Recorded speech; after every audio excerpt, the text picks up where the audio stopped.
Dua halak bawa na di Surapga di Serabani Sibolis ditakut polisi di hari Kamis tanggal 20 walu na salpu. Siana duaon adong do dapok ni polisi narkoba na di Surabani Sibolis.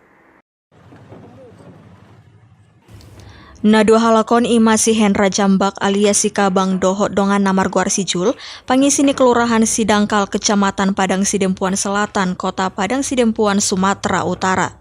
Na dua ditakut marhite alu-alu ni masyarakat nasai holsoan marnida pangalahon ni na duai. Dong ditakup jala di Bonto Polres Padang Sidempuan, ulah konon nama muse disukuni polisi na duai, manang na di dia disipar Rabbani Sibolis na debanai. Dungi di bawah mamuse na dua itu sada jabu naso diingani jala sia jawi adong do muse dapok ni polisi Rabbani Sibolis. Ada informasi dari masyarakat sering terjadi transaksi narkoba golongan 1 jenis ganja di Jalan Albun Tawarat.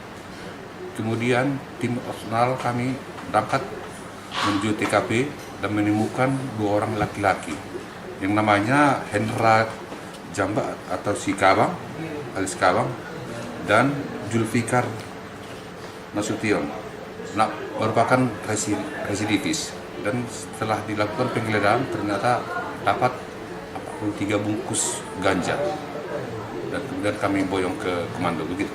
Nuaeng na dua inu nga dihurung polisi di Polres Padang Sidempuan. Sian Padang Sidempuan, Toba TV Mabaritahon.